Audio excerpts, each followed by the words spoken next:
Je veux vous parler d'un concept de l'analyse transactionnelle appelé « messages contraignants ». Ce sont des messages que l'on reçoit dans l'enfance de figures parentales et qui nous poussent à nous conformer à une certaine manière de faire ou d'être pour être aimés ou acceptés dans notre environnement.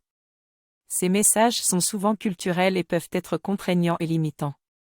Pour illustrer cela, je vais prendre l'exemple du message « Dépêche-toi ».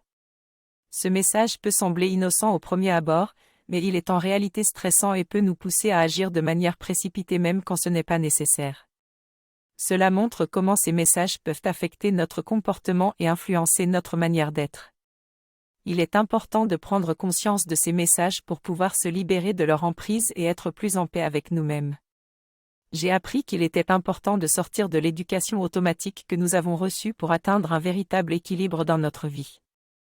J'ai compris que les messages contraignants tels que « dépêche-toi », sois fort en toutes circonstances, ou « sois parfait », pouvaient nous nuire en créant du stress, de la colère ou encore en nous poussant à devenir des perfectionnistes malheureux.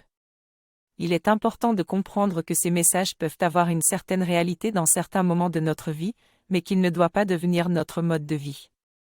Nous devons faire un choix conscient plutôt qu'une réaction automatique permanente pour ne pas nuire à notre bien-être et à nos relations avec les autres. Je pense que beaucoup de gens ont tendance à cacher leurs émotions et à vouloir toujours paraître forts. Mais à l'intérieur, ils peuvent être en difficulté. Les perfectionnistes en particulier, ont du mal à être heureux car ils voient toujours ce qui ne va pas. Cela peut affecter leur estime de soi et leur confiance en eux. Il est impossible de plaire à tout le monde, donc je ne cherche pas à faire plaisir à tous.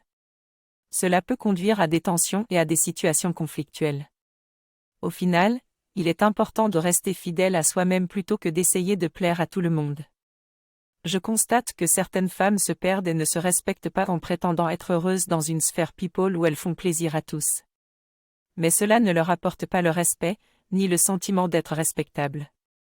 Il est donc important de ne pas perdre son intégrité personnelle pour faire plaisir aux autres, ni de se mettre sous pression en permanence, car cela peut conduire à l'épuisement et au burn-out.